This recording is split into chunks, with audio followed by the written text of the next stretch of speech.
கர்த்தருக்கு ஸ்தோத்திரம், கர்த்தர் பரிசுத்த நாமத்துக்கு ஸ்தோத்திரம். இன்னைக்கான தேதி வசனம் வந்து பார்த்தீங்கன்னா, சங்கீதம் 138 1லேருந்து 4. கர்த்தரை துதிங்கள், அவர் நல்லவர், அவர் கிருபை என்றும் உள்ளது. அவர் கிருபை என்றென்றும் இஸ்ரவேல் சொல்வார்கள். அவர் கிருபை என்றும் ஆரோனின் குடும்பத்தார்கள் சொல்வார்கள். அவர் கிருபை என்னென்றும் கர்த்தருக்கு பயப்படுகிறவர் சொல்வார்கள். ஆமென். இது வந்து என்னன்னு வந்து இதில் வந்து என்ன சொல்கிறாங்கன்னு வந்து பார்த்தீங்கன்னா, கர்த்தரை துதிங்கள், அவர் நல்லவர், அது கிருபை என்றும்.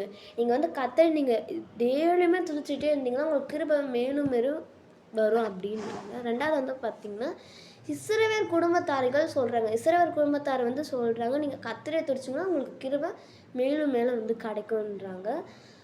ஆரோனின் குடும்பத்தார் என்ன சொல்கிறாங்கன்னு பார்த்தா, ஆரோனின் குடும்பத்தார்கள் சொல்கிறாங்க. ஆரோனின் குடும்பத்தார்கள் நீங்கள் அவரை துதிச்சிங்கன்னா உங்களுக்கு மேலும் மேலும் கிருபை வந்து சேருன்றாங்க. கர்த்தருக்கு பயப்படுகிறவர் சொல்வார்கள். கர்த்தருக்கு பயப்படுகிறவர் வந்து போய் சொல்கிறாங்க, நீங்கள் கர்த்தரை நீங்கள் துதிச்சிட்டே இருந்தீங்கன்னா உங்களுக்கு மேலும் மேலும் நல்ல கிருபை வரும் அப்படின்றாங்க. ஆமென்.